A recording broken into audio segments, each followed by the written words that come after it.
बाबा के खांसने की आवाज़ में दरवाजे की घंटी की आवाज़ डूब गई थी। सॉरी मैं सुन नहीं पाया था। आखिरकार उन्होंने दरवाज़ा खोलते हुए कहा, आप ठीक तो हैं ना? मैंने पूछा। हाँ, कुछ खास नहीं। मैंने दाल रोटी बनाई है, ये भी तो कुछ खास नहीं है।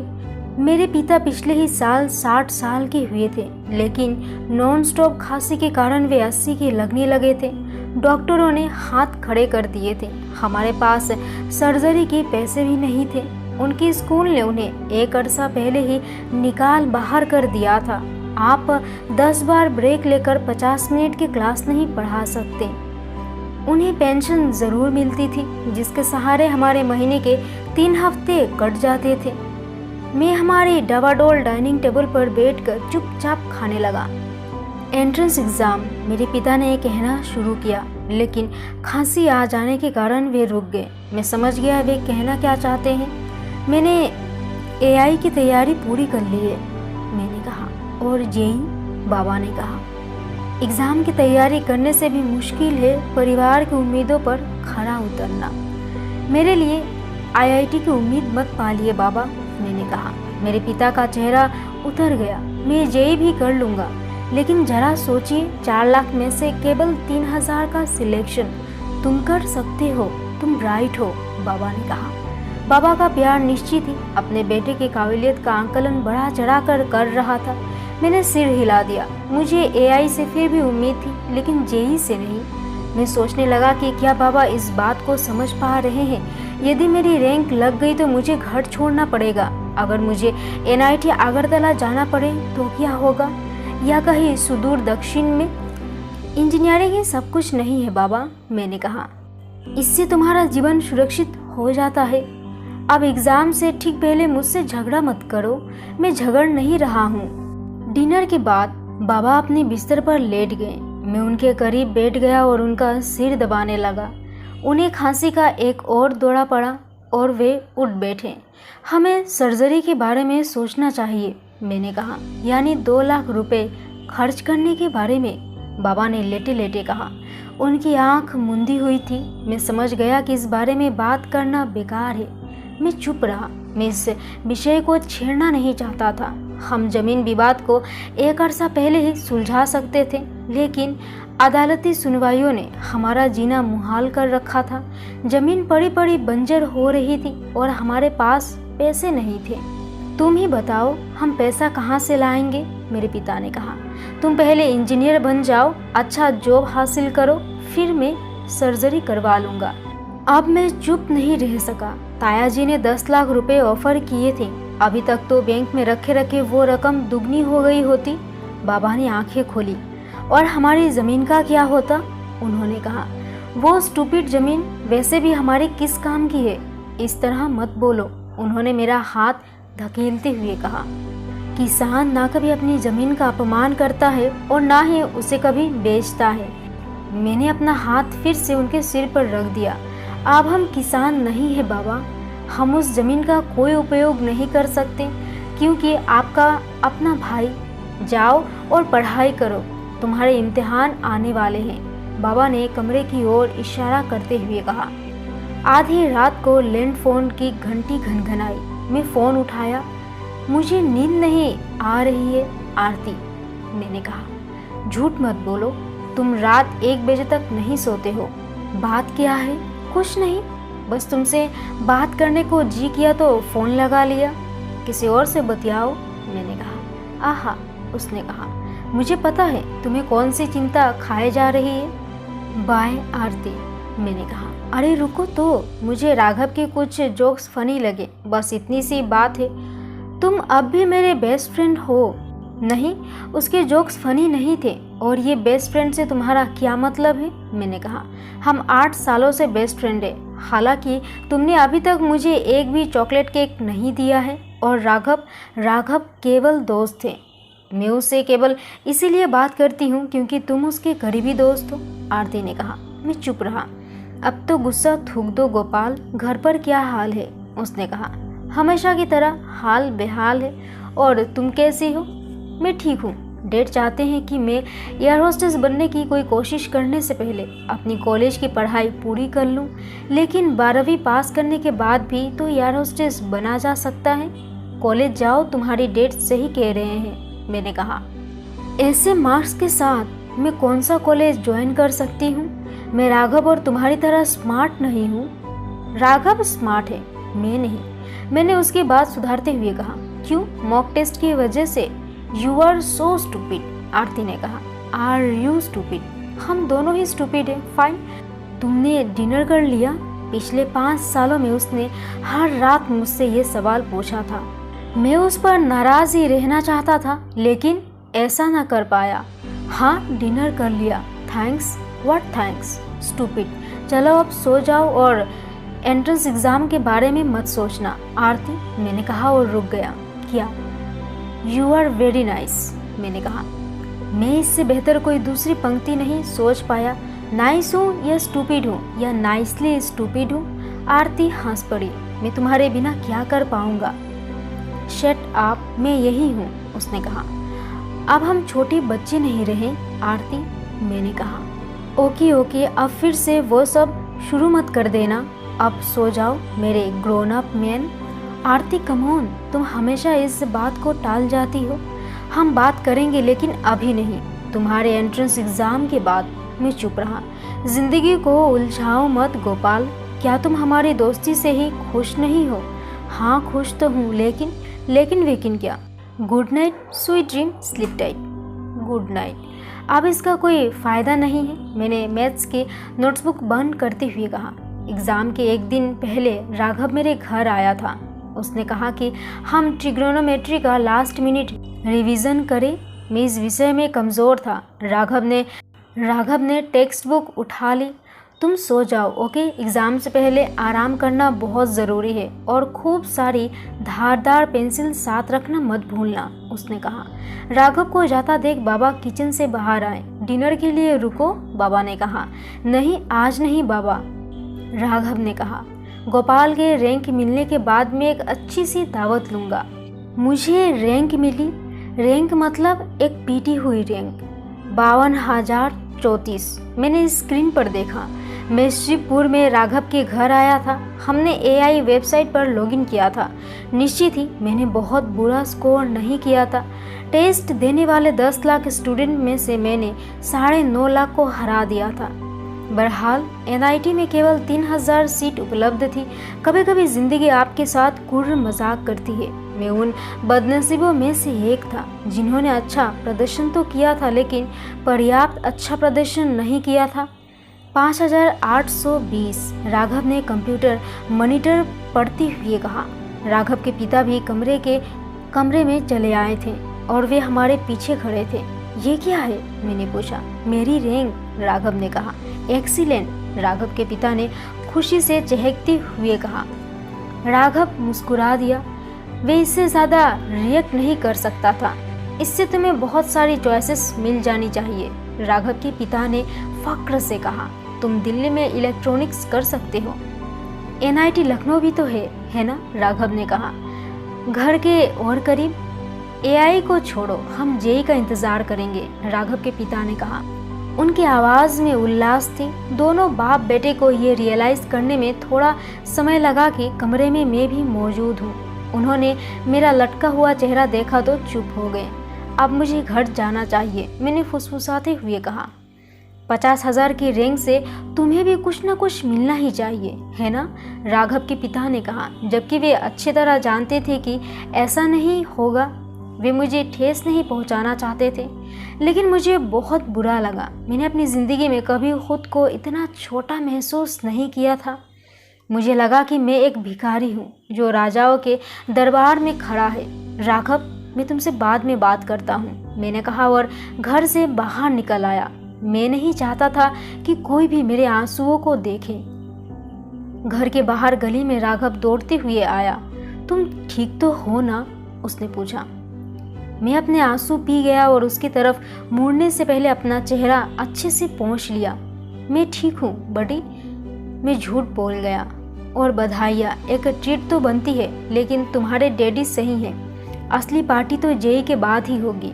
मैं कहता चला जा रहा था। राघव ने मुझे टोक दिया। बाबा ठीक है? उसने पूछा। मैंने कंधे उचका दिए। मेरा गला रुध गया, लेकिन मैंने उसे जाहिर नहीं होने दिया। मैं तुम्हारे साथ चलूं? उसने कहा। हाँ ठीक ही तो है। जब इम्तिहान में पिट जाओ तो एक टॉपर रैंकर को अपने पेरेंट्स से मिलवाने ले जाओ, मैंने मन ही मन सोचा। डोंट वरी, उन्होंने ज़िंदगी में इससे भी बदतर चीज़ों का सामना किया है, मैंने कहा। आज एआई का रिजल्ट आने वाले थे ना? पेपर में तो नहीं है? मेरे घर में घुसते ही बाबा ने कहा। फर्श पर 4 अलग अलग अखबार फैले थे। नहीं, अब अखबारों में रिजल्ट नहीं छपते। बाबा अखबार इस तरह क्यों फैला रखे हैं? मैंने कहा। मैं अखबार समेटने के लिए झुका। मैंने ये नहीं बताया कि नतीजा ऑनलाइन उपलब्ध थे, तो हमें रिजल्ट कैसे पता चलेंगे? तारीख तो आज ही की थी ना, उन्होंने कहा। मैं चुपचाप अखबार बटोरता रहा। मैं उन्हें कह देना चाहता था कि रिजल्ट आने में अभी कुछ वक्त है। कुछ दिनों की शांति मेरे लिए अच्छी होती, फिर चाहे वो अस्थायी ही क्यों ना हो। मैंने उनका बूढ़ा चेहरा देखा। उनकी आंखों के आसपास झुर्रियाँ थी, लेकिन उन आंखों में आज एक खासा चमक थी। एनआईटी लखनऊ चलकर पता लगाएं, बाबा ने कहा। वे ये पता लगाने के लिए 5 घंटा का सफ़र करने को खुशी खुशी तैयार थे कि उनका बेटा लूज़र है। बाबा, मैंने झुंझलाते हुए कहा। क्या? चलिए लंच तैयार करते हैं। मैं किचन में चला गया। बाबा आदम ज़माने के हमारा स्टोव 6 बार कोशिश करने के बाद चालू हुआ। मैंने दाल उबालने के लिए बर्नल पर एक कटोरी पानी चढ़ा दिया। बाबा मेरे पीछे खड़े थे। हमें रिजल्ट जानना ही होगा, चलो चलते हैं, उन्होंने कहा। जब बुजुर्ग लोग किसी बात की जिद पकड़ लेते हैं तो वे आसानी से नहीं मानते। पहले खाना पका लेते हैं, मैंने कहा। जब खाना बन जाएगा तो मैं आपको बुला लूँगा। अपने पेरेंट्स को अपनी नाकामी के बारे में बताना कभी कभी नाकाम होने से भी ज़्यादा तकलीफदेह होता है। मैं अगले 1 घंटा तक खाना पकाता रहा। मैं सोचने लगा कि क्या ज़िंदगी फिर कभी पटरी पर लौट पाएगी। एक स्टूपिड एग्ज़ाम और मल्टीपल चॉइस प्रॉब्लम में आधा दर्जन गलतियों ने मेरी ज़िंदगी को हमेशा के लिए बदल दिया था। मेरे पिता और मैं चुपचाप खाते रहे। उनकी उम्मीदों से भरी आंखें मुझ पर जमी थी। अब उनसे खबर छुपाना मुमकिन नहीं रह गया था। खाने के बाद मैं उनके पास गया। बाबा, मुझे रिजल्ट पता है, मैंने धीमे से कहा। और? उन्होंने पूछा। उनकी आंखें फैल गई थी। मेरी रैंक 52,034 है। ये अच्छी रैंक है, मैंने सिर हिला दिया। तुम्हें अच्छी ब्रांच नहीं मिलेगी, मैं एनआईटी में नहीं जा पाऊंगा, मैंने कहा। बाबा के चेहरे के भाव फौरन बदल गए। उनके चेहरे पर अब वे भाव थे जिससे हर बेटा डरता है। वे नज़रें जो कहती है, मैंने तुम्हें क्या यही दिन देखने के लिए पाल पोस कर बड़ा किया था। ऐसी नज़रें को झेलने से तो कनपट्टी में गोली दाग लेना बेहतर है। बाबा बेचैनी के साथ उठे और डाइनिंग टेबल के इर्द गिर्द चक्कर काटने लगे। ऐसा कैसे हुआ कि तुम्हें अच्छी रैंक नहीं मिल पाई? वेल, हर किसी को अच्छी रैंक नहीं मिलती बाबा। मैं अकेला नहीं, 9.5 लाख और स्टूडेंटों को अच्छी रैंक नहीं मिली है, मैंने मन ही मन सोचा। लेकिन कहा नहीं। अब क्या? उन्होंने पूछा। मैंने सोचा कि क्या मुझे कुछ करने के लिए कुछ विकल्प सुझाने चाहिए, जैसे कि आत्महत्या, हिमाचल पर जाकर कठोर तपस्या या फिर मेहनत मजदूरी की रूखी सूखी जिंदगी। आई एम सॉरी बाबा, मैंने कहा। मैंने तुम्हें और पढ़ाई करने को कहा था, उन्होंने कहा। आखिर कौन बाप ऐसा नहीं कहता होगा।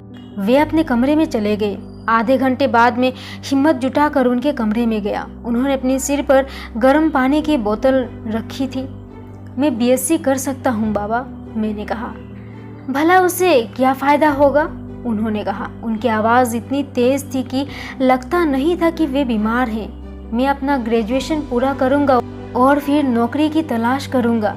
मुझे अनेक मौके मिल सकते हैं, मैंने कहा। मैं बिना सोचे समझे बोलता चला जा रहा था। एक मामूली सी ग्रेजुएट को भला कौन अच्छी नौकरी देता है, बाबा ने कहा। करेक्ट, एक मामूली सी ग्रेजुएट जिसकी कोई औकात नहीं होती। हमारे पास किसी डोनेशन कॉलेज के लिए पैसे नहीं है बाबा, मैंने उन्हें याद दिलाया। उन्होंने सिर हिला दिया।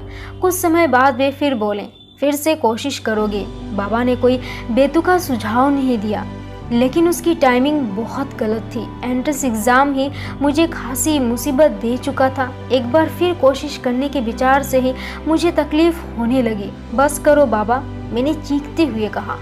यदि आपने ज़मीन का सेटलमेंट कर लिया होता तो आज हमारे पास एक प्राइवेट कॉलेज के लायक पैसे होते, लेकिन आपने ऐसा नहीं किया, इसीलिए मुझे तो मुसीबतें उठानी ही पड़ेगी।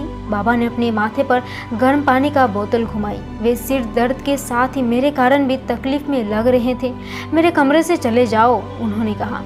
आई एम सॉरी, मैं यंत्रवत कह दिया। एग्ज़ाम में फेल होना, अपने पिता पर चिल्लाना।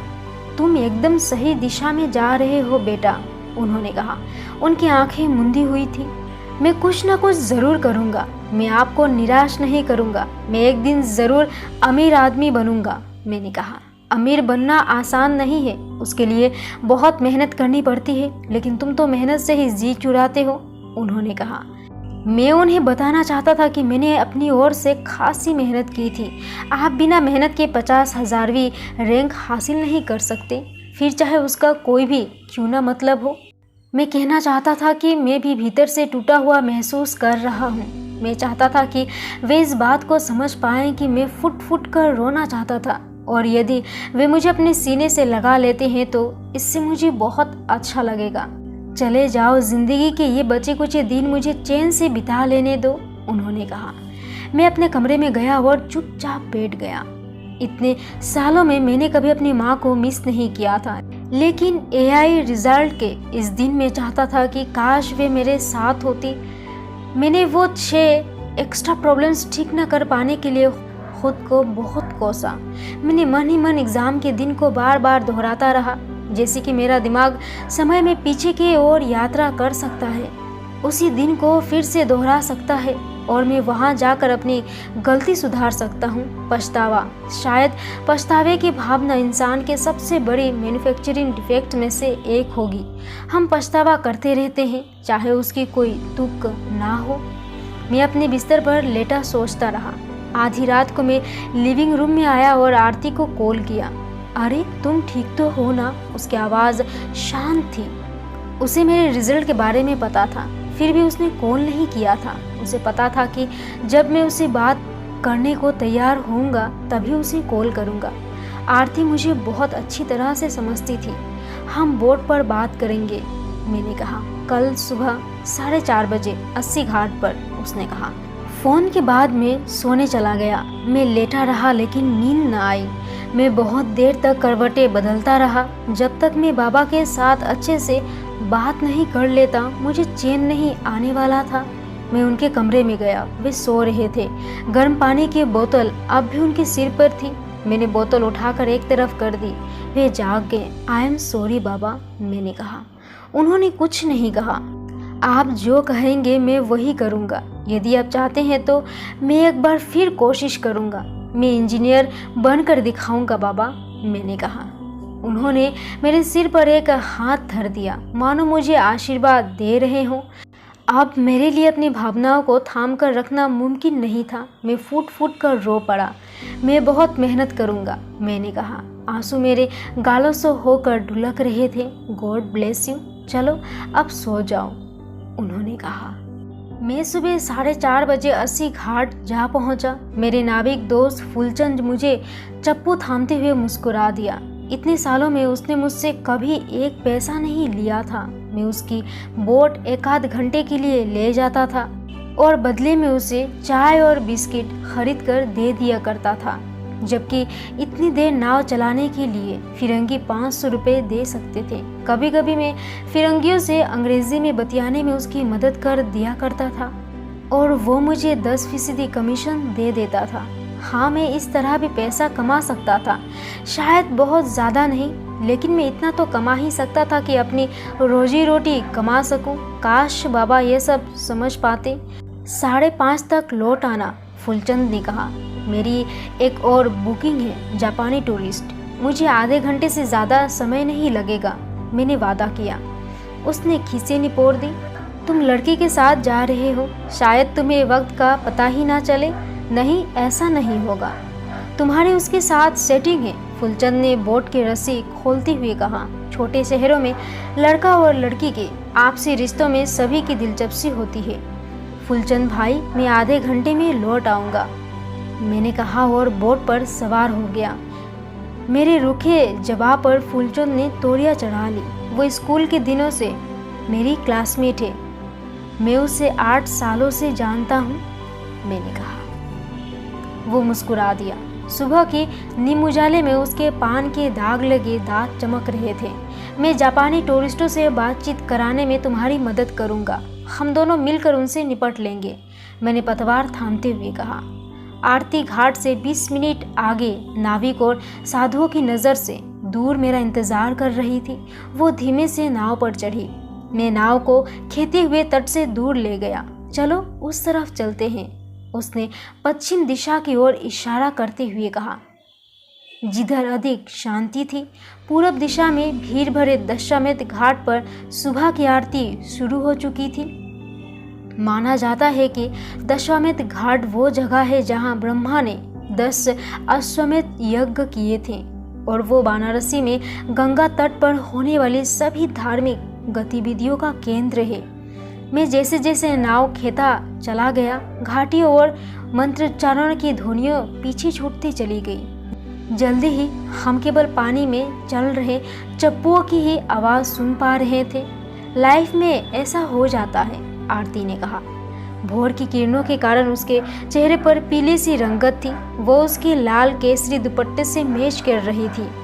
मेरी बाहें थकने लगी। मैंने नाव खेना बंद कर दिया और पतवार एक तरफ रख दी। हमारी नाव गंगा नदी के बीच में कहीं खड़ी थी। आरती उठी और मेरे पास आकर बैठ गई। उसके चलने के कारण नाव जरा डगमगाया। हमेशा की तरह उसने मेरी थकी हुई हथेलियों को अपने हाथ में लिया और उन्हें सहलाने लगी। फिर उसने मेरी ठोंडी पकड़ा, मेरा चेहरा अपनी तरफ कर लिया। मुझे डर लग रहा है आरती, मैंने धीमे से कहा। क्यों? मैं ज़िंदगी में कभी कुछ हासिल नहीं कर पाऊंगा, मैंने कहा। बकवास मत करो, उसने कहा। जो लोग एआई में टॉप रैंक हासिल नहीं करते, क्या वे ज़िंदगी में कुछ नहीं कर पाते? पता नहीं, मुझे लगता है जैसे मैं हार गया हूँ। मैंने बाबा को निराश किया है।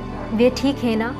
वे चाहते हैं कि मैं एक बार फिर कोशिश करूं। वे मुझे किसी भी कीमत पर इंजीनियर बनाना चाहते हैं। क्या तुम भी इंजीनियर बनना चाहते हो? आरती ने पूछा। मेरे पिता आईएएस में नहीं है, मेरे दादा मंत्री नहीं थे, मैं एक मामूली से परिवार से हूँ। हम खुद से इस तरह के सवाल नहीं पूछते कि हम जीवन में क्या बनना चाहते हैं। हम अपनी रोजी रोटी अच्छे से कमाना चाहते हैं। इंजीनियरिंग से ऐसा हो सकता है, मैंने जवाब दिया। तकनीकी दकियानुसू बातें हैं। अपना पेट भरना कभी आउट ऑफ फैशन नहीं हो सकता आरती, मैंने कहा। वो मुस्कुराई और मेरी बाह पर अपना हाथ रख दिया। मैंने उसे बाहों में भर लिया। मेरा चेहरा उसके चेहरे के करीब था। क्या कर रहे हो? आरती ने मुझे धकेलते हुए कहा। मैं केवल ऐसा मत करो, आरती ने कठोरता से कहा। तुम हमारी दोस्ती को बर्बाद कर दोगे। मैं तुम्हें बहुत पसंद करता हूँ, मैंने कहा। मैं कहना चाहता था कि मैं तुम्हें बहुत प्यार करता हूँ, लेकिन मुझ में ऐसा कहने की हिम्मत नहीं थी। मैं भी तुम्हें पसंद करती हूँ, उसने कहा। तो तुम मुझे क्यों चूम नहीं लेती? मैंने कहा।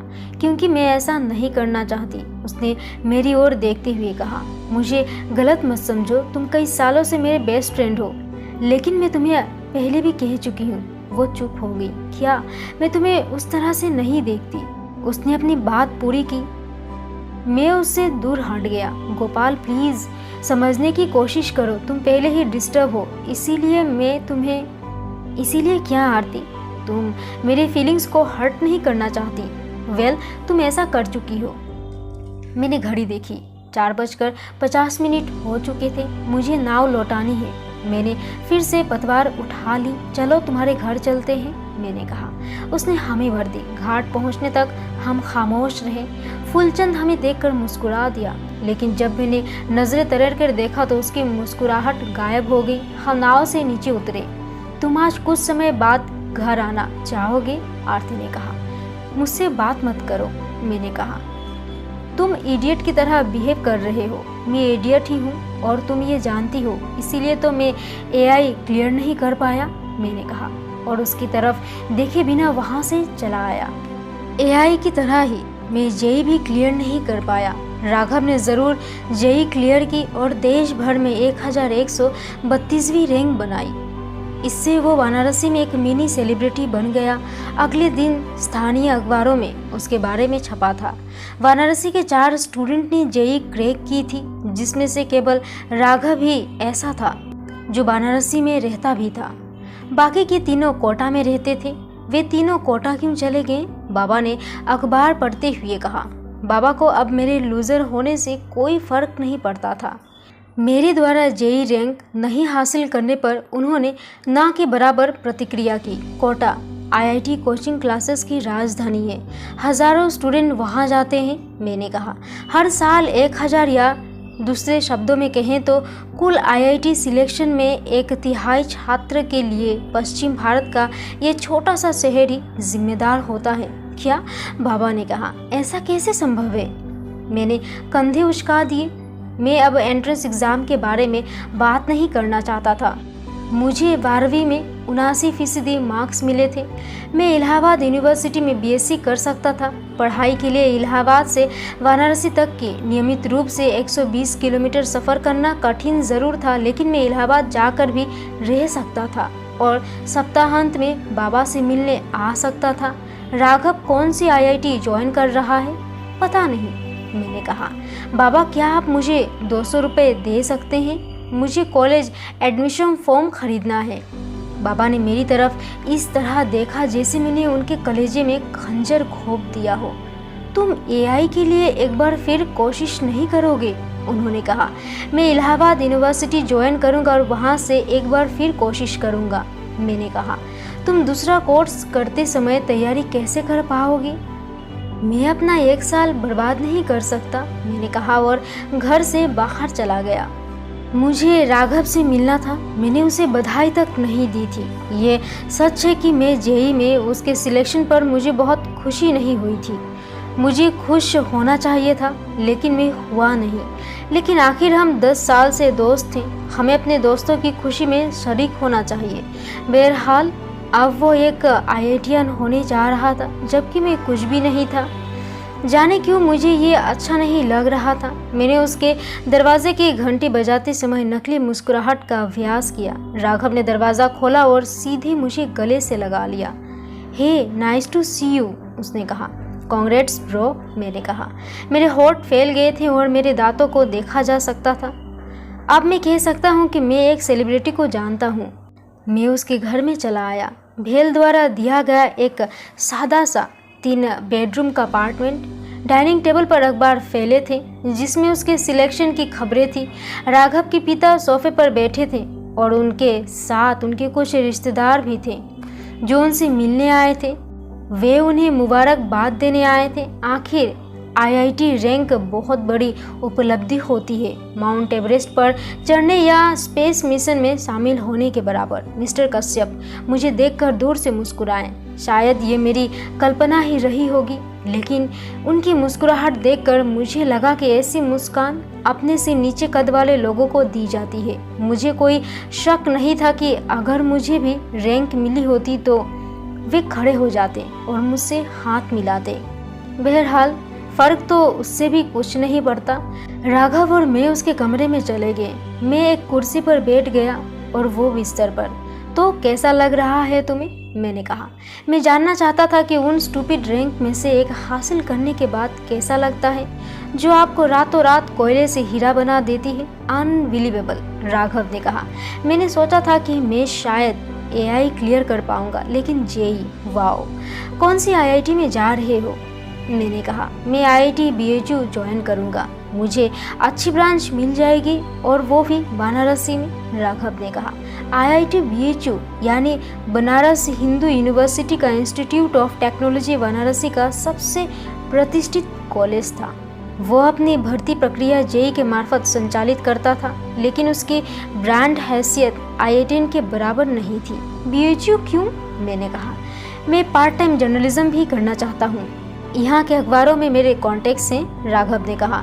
जब लोगों को कोई चीज़ तस्तरी में सजा कर पेश की जाती है तो वे उसकी कदर नहीं करते। निश्चित ही राघव के मन में लेखक बनने की इच्छा थी। कुछ खबरों में उसके कुछ संपादक के नाम, पत्र और लेख भी छपे थे। बहरहाल मुझे उसकी बात बेतुकी लगी। तुम एक हॉबी के लिए आईआईटी छोड़ देना चाहते हो? मैंने कहा। जर्नलिज्म मेरी हॉबी नहीं, पैशन है। फिर तुम इंजीनियरिंग क्यों कर रहे हो? डेट के लिए। और क्यों? मैंने उन्हें कहा कि मैं बीएचयू इसीलिए ज्वाइन कर रहा हूँ क्योंकि मुझे कंप्यूटर साइंस जैसी एक बेहतर ब्रांच मिल जाएगी। तुम उन्हें कुछ मत बताना राघव, तुम अब भी। राघव, बाहर से मिस्टर कश्यप के चिल्लाने की आवाज़ आई। सॉरी, मुझे जाना होगा, राघव ने कहा। बाद में मिलते हैं। आरती को भी बुलाना, तुम्हारी मुझ पर एक पार्टी बकाया है। वो जाने के लिए उठ खड़ा हुआ।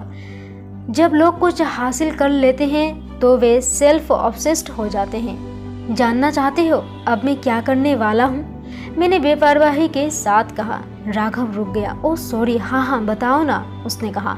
पता नहीं उसे मेरी बात सुनने में दिलचस्पी थी या वो उसे एक बोझ समझ रहा था। इलाहाबाद यूनिवर्सिटी, मैं वहाँ से एक बार फिर कोशिश करूँगा, मैंने कहा। अच्छा ख्याल है, राघव ने कहा। मुझे पूरा यकीन है कि तुम कुछ न कुछ क्रैक करोगे, कम से कम एआई तो ज़रूर ही। जब लोग जेईई क्लियर कर लेते हैं तो वे कम से कम एआई तो ज़रूर ही जैसे मुलजमों का इस्तेमाल करने लगते हैं। मैं मुस्कुरा दिया। बाबा चाहते हैं कि मैं फिर से कोशिश करने के लिए पढ़ाई का 1 साल भी ड्रॉप कर दूं। हाँ, तुम ऐसा भी कर सकते हो, राघव ने कहा।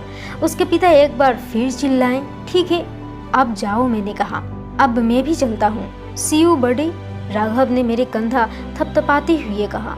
नहीं बाबा, मैंने कहा, मैं कोटा नहीं जाऊंगा। बाबा ने मेरी जानकारी के बिना पूरा 1 हफ्ता कोटा पर रिसर्च करते हुए बिताया था। Bansal and Resonance are best, उन्होंने कहा।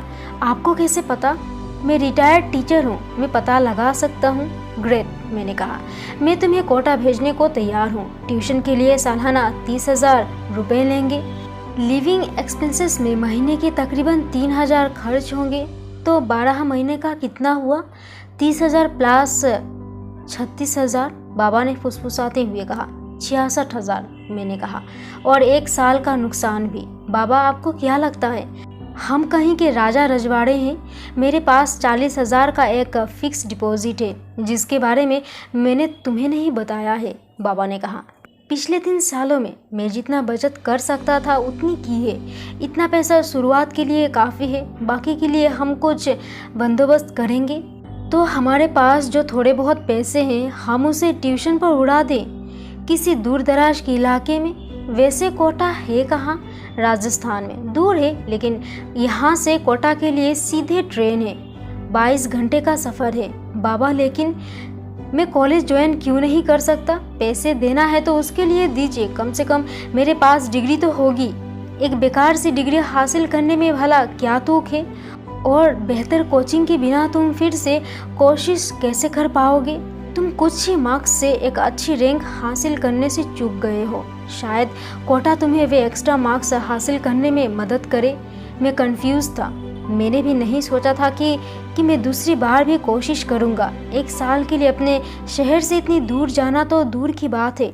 तुम्हें अपनी ओर से पूरी कोशिश करनी होगी। राघव को देखो, उसकी पूरी ज़िंदगी अब सेट हो गई, बाबा ने कहा। राघव को देखो। हाँ, ये नई दवाई अब बनारसी के हर बच्चे की गले के नीचे उतारी जा रही थी। हम ये अफोर्ड नहीं कर सकते, मैंने अपने विचारों को एकजुट करते हुए कहा। फिर यहाँ आपका ख्याल कौन रखेगा? इलाहाबाद यहाँ से पास है। मैं हर हफ्ते यहाँ से आ सकता हूँ, आप भी वहाँ जा सकते हैं। मैं मैनेज कर लूँगा। वैसे भी घर का ज़्यादा काम तो मैं ही करता हूँ ना, बाबा ने कहा। मैंने आरती के बारे में सोचा। निश्चित ही बोर्ड पर उसने मुझे ना कह दिया था, लेकिन मैं जानता था कि वो मेरी कितनी फिक्र करती है। ऐसा एक दिन भी नहीं जाता था जब हम आपस में बात ना करें। उसी ने मुझे सुझाया था कि मैं यहाँ के किसी कॉलेज में जाऊँ और मुझे अपने मार्क्स के हिसाब से एक अच्छी कोर्स भी मिल गया था। अब मैं उसे कैसे बताऊंगा कि मैं कोटा जा रहा हूँ? निश्चित ही मैं बाबा को बनारसी में रुकने का ये कारण नहीं बता सकता था। मैं वादा करता हूँ कि मैं अगली बार और ज़्यादा मेहनत करूँगा, मैंने कहा। तुम यहाँ घरेलू कामकाज ही करते रह जाओगे, बाबा ने अचानक चिल्लाते हुए कहा। तुम कोटा जा रहे हो, आपके पास 40,000 हैं, बाकी के पैसे का बंदोबस्त कैसे होगा? और हम सफ़र, किताबों, एंट्रेंस एग्ज़ाम, फीस जैसे खर्चों का भी बंदोबस्त कैसे करेंगे? मैंने कहा। बाबा ने मुझे अपनी झुर्रियोंदार तर्जनी दिखाई। उस पर एक सोने की एक अंगूठी थी। मुझे अब इस बेकार अंगूठी की कोई ज़रूरत नहीं है, उन्होंने कहा। हमारे पास तुम्हारी माँ की कुछ ज्वेलरी है। आप कोचिंग क्लासेस के लिए माँ की ज्वेलरी बेच देना चाहते हैं? मैंने ये सब तुम्हारी पत्नी के लिए बचा रखा था, लेकिन अगर तुम इंजीनियर बन गए तो तुम उसके लिए खुद ही ये सब खरीद सकते हो। और अगर आपकी तबीयत खराब हो गई तो क्या होगा बाबा? हमें ये सब मेडिकल इमरजेंसी के लिए बचा कर रखना चाहिए। तुम इंजीनियरिंग कॉलेज ज्वाइन करोगे तो मेरी उम्र 10 साल घट जाएगी, बाबा ने हंसते हुए कहा। वे माहौल को थोड़ा हल्का बनाने की कोशिश कर रहे थे। मैंने उनके चेहरे को देखा। उनका आगे का एक दांत गायब था, लेकिन उनकी हंसी मेरे लिए सब कुछ थी। मैं कोटा के बारे में सोचा। लगता तो यही था कि कोटा की कोचिंग क्लासेस वाकई एक्स्ट्रा एंट्रेंस एग्ज़ाम क्लियर करवाने में स्टूडेंट की बहुत मदद करती है। फिर मैंने दूसरी बातों के बारे में सोचा। कोटा में रहने के लिए ज़रूरी पैसा, अनिश्चितता और जाहिर है आरती से दूरी। अपने बाप के लिए तुम इतना नहीं कर सकते, उन्होंने कहा। संभव हो तो मैं भी तुम्हारे साथ कोटा चला जाता, लेकिन मेरे लिए इतना लंबा सफ़र तय करना कठिन है। फिर हमें अपने इस छोटे से घर का रखरखाव भी करना होगा। ठीक है बाबा, यदि मैं कोटा जाऊंगा तो अकेले ही जाऊंगा, मैंने कहा। तुम्हारी माँ भी यही चाहती थी कि तुम इंजीनियर बनो। मैंने दीवार पर माँ की तस्वीर की ओर देखा। वे खुश, सुंदर और युवा नजर आ रही थी। मैंने अपने पिता को ध्यान से देखा, मानो वे मुझसे कह रही हो, तुम कोटा जाओगे ना? बाबा ने कहा। यदि इससे आपको खुशी मिलती है तो हाँ मेरा बेटा, बाबा ने मुझे गले लगाया। एआई के नतीजे आने के बाद पहली बार काले वाले दिखाना, आरती ने दुकानदार को बाहर क्लॉथ हैंगर्स का एक सेट दिखाते हुए कहा। हम नादेश रोड पर घरेलू सामान की एक दुकान में आए थे ताकि उन चीज़ों की खरीदारी की जा सके जिनकी मुझे कोटा में ज़रूरत पड़ने वाली थी। मैं खरीदारी में तुम्हारी मदद कर रही हूँ, इसका ये मतलब नहीं है कि तुम्हें बनारसी से जाता देखकर मुझे खुशी हो रही है, आरती ने कहा। अगर तुम कह दो तो मैं अपना टिकट रद्द करवा दूँ। उसने मेरे गाल पर उसकी हथेली रख दी। मुझे बहुत बुरा लग रहा है कि मेरा सबसे अच्छा दोस्त जा रहा है, लेकिन तुम्हारे लिए यही सही होगा। उसने हैंगर्स ले लिए। उनकी कीमत 50 रुपये प्रति सेट थी। अंकल, मैं टॉवल्स, सूप डिशेस और ढेरों दूसरी चीज़ें ले रही हूँ। आपको अच्छा डिस्काउंट देना चाहिए। दुकानदार ने मुंह बनाया, लेकिन उसने इसे अनदेखा कर दिया। Thank you for coming. मुझे तो समझ नहीं आता कि क्या लेना चाहिए और क्या नहीं, मैंने उससे कहा। तुमने खाना पकाने के बर्तन लिए, भूल गए ना? मैं वहाँ खाना नहीं पकाऊंगा, टिफ़िन बुलवा लूँगा। आरती ने मेरी बात अनसुनी कर दी। वो बर्तन वाले सेक्शन की ओर गई और स्टील का एक बड़ा सा बाउल उठा लिया। इमरजेंसी के लिए, आरती ने कहा। यदि मैं तुम्हारे साथ कोटा जाती तो तुम्हें रोज़ अपने हाथों से खाना पकाकर खिलाती। उसने अपने गोरे हाथों में चमकदार बर्तन थाम रखा था। मेरे जहन में ये तस्वीर कूद गई कि वो मेरी किचन में है और खाना पका रही है। आखिर आरती इस तरह की बातें क्यों करती है? अब मैं उससे क्या कहूँ? मैं अच्छे से मैनेज कर लूँगा, मैंने कहा। दुकानदार ने बिल बनाया। आरती ने मेरी ओर देखा। वो जब भी मुझे देखती थी मैं मंत्रमुग्ध रह जाता था। वो दिन ब दिन और खूबसूरत होती जा रही थी। एक छोटी सी लड़की जो अपनी माँ के साथ शॉप पर आई थी, आरती के पास आई। क्या आप टीवी पर आती है? आरती ने अपना सिर हिला दिया और मुस्कुरा दी। फिर वो दुकानदार की ओर मुड़ी। Uncle, 20% discount. आरती अपने लुक्स को लेकर बहुत सचेत रहती थी। वो बार बार आईने में अपनी शक्ल नहीं देखा करती थी, ना कभी मेकअप करती थी, और यहाँ तक कि उसके बाल भी उसके चेहरे पर बिखरे रहते थे, लेकिन इससे वो और आकर्षक लगती थी। आप चले? उसने कहा। वट एवर, क्या हुआ? तुम जाते जाते ऐसी बातें कह जाती हो कि अगर मैं भी तुम्हारे साथ कोटा चलती। मैं आ सकती हूँ। मैं डेट को कहूँगी कि मैं भी 1 साल रिपीट करना चाहती हूँ। यू नेवर नो, उसने आंख मारते हुए कहा। मैंने उसकी ओर देखा। मैं उसकी इस बात में गंभीरता की एक झलक तलाश रहा था। क्या ऐसा मुमकिन होगा? रियली? मैंने उसकी बात पर लगभग भरोसा करते हुए कहा, मैं मजाक कर रही हूँ स्टूपिड। मैंने तुम्हें बताया था ना, मैं अग्रेशन कॉलेज में साइकोलॉजी ऑनर्स के लिए एनरोल किया है। मैंने सोचा कि तुम इतने बुद्धू क्यों हो। वो एकाएक ठहाक लगाकर हंस पड़ी। क्या कहा? मैंने कहा। उसने मेरे गाल खींचे। ओह, मैंने कहा और खुद को संभाला। जाहिर है वो किसी सूरत में कोटा नहीं आ सकती थी। मैं कोई बुद्धू इंसान नहीं हूँ, मैं चीज़ों को समझता हूँ, लेकिन आरती मेरे सोचने समझने की ताकत को कमज़ोर बना देती थी। जब मैं उसके साथ होता था तो कुछ सोच नहीं पाता था। मैंने सामान उठाया। मैंने देखा कि वो दुकानदार को पैसे दे रही है। रुको, मैंने कहा, पैसा मैं दूंगा, रहने दो, चलो चलते हैं, उसने कहा। उसने मेरी कोहनी थामी और मुझे दुकान से बाहर ले आई। कितना हुआ? मैंने अपना वॉलेट संभालते हुए कहा। उसने मेरा वॉलेट लिया और मेरे शर्ट की पॉकेट में खोस दिया। फिर उसने मेरे होठों पर एक उंगली रख दी।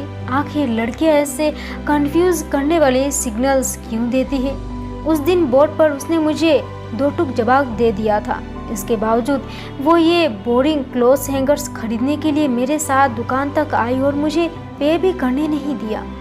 वो दिन में 3 बार मुझे फ़ोन कर पूछती थी कि मैंने खाना खा लिया है या नहीं। क्या वो वाकई मेरी फिक्र करती है? तुम सिगरा पर नए डोमिनो ट्राई करना चाहोगे? उसने कहा। घाटों पर चले? मैंने कहा। घाटों पर? उसने कहा। वो चौंकी हुई थी। वाराणसी से जाने से पहले मैं उसकी मौजूदगी का एहसास को पूरी तरह से जी लेना चाहता हूँ। हम ललिता घाट की सीढ़ियों की ओर बढ़ चले। दाईं ओर भीड़ भरे दशाश्वमेध की तुलना में ये घाट ज़्यादा शांत रहता है। हम एक दूसरे के आमने सामने बैठ गए और सांझ के सूरज को एक साथ रंग बदलते देखते रहे। हमारे बाईं ओर मणिकर्णिका घाट पर कभी ना बुझने वाली चिताओं की लपटें नजर आ रहे थे। इस घाट का नाम शिव के कर्ण कुंडलों के नाम पर रखा गया है। कहते हैं एक बार नृत्य के दौरान शिव के कर्ण कुंडल यहाँ गिर गए थे। इस स्थान को शवदाह के लिए सबसे पवित्र माना जाता है। उसने मेरी कोहनी को धीमे से थामा। मैंने आजू बाजू देखा। कुछ टूरिस्टों के और साधुओं के अलावा वहाँ कुछ स्थानीय लोग भी थे। मैंने अपनी कोहनी छुड़ा ली। क्या हुआ? उसने कहा। ऐसा मत करो, ये ठीक नहीं है, खास तौर पर तुम्हारे लिए। क्यों? क्योंकि तुम लड़की हो, उसने मेरे कोहनी पर चपात लगाते हुए कहा। तो क्या हुआ? लोग बातें करते हैं, वे उन लड़कियों के बारे में अच्छी बातें नहीं करते जो घाटों पर लड़कों को कोहनियां थाम कर बैठी रहती है। हम केवल बहुत अच्छे दोस्त हैं, उसने कहा। मुझे इस वाक्य से नफरत थी। मैं उसे बताना चाहता था कि उसकी जिंदगी में मेरी क्या जगह है। हालांकि मैं हमारे रिश्ते में कड़वाहट भी नहीं घोलना चाहता था, लेकिन अब मैं जा रहा हूँ, मैंने कहा। तो हम टच में रहेंगे, एक दूसरे से बातें करेंगे, हम नेट पर चैट भी कर सकते हैं। कोटा में साइबर कैफे है ना? मैंने सिर हिला दिया। ऐसे उखड़े उखड़े मत नजर आओ, उसने कहा। हमने दूर मंदिरों की घंटियां बजते सुनी। शाम की आरती शुरू होने वाली थी। तुम्हारी प्रॉब्लम क्या है? मैंने कहा। कौन सी प्रॉब्लम? हमारे बारे में, दोस्ती से आगे हमारे रिश्ते के बारे में। प्लीज़ गोपाल, फिर नहीं। मैं चुप हो गया।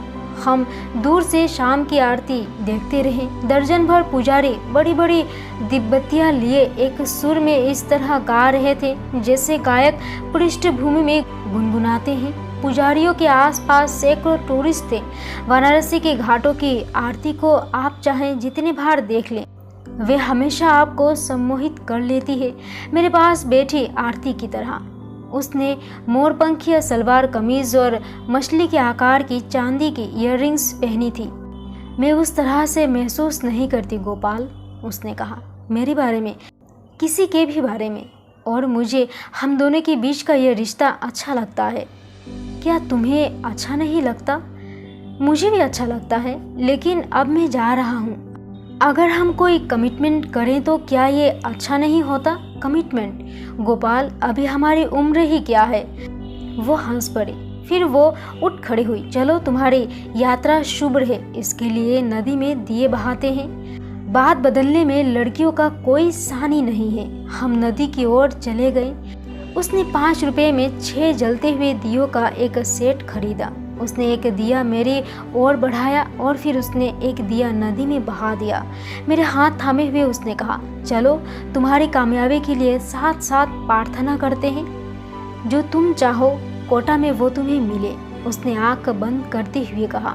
मैंने उसकी ओर देखा। मैं जो वास्तव में चाहता था वो कोटा में नहीं था, उसे तो मैं यहाँ वाराणसी में अपने पीछे छोड़े जा रहा था।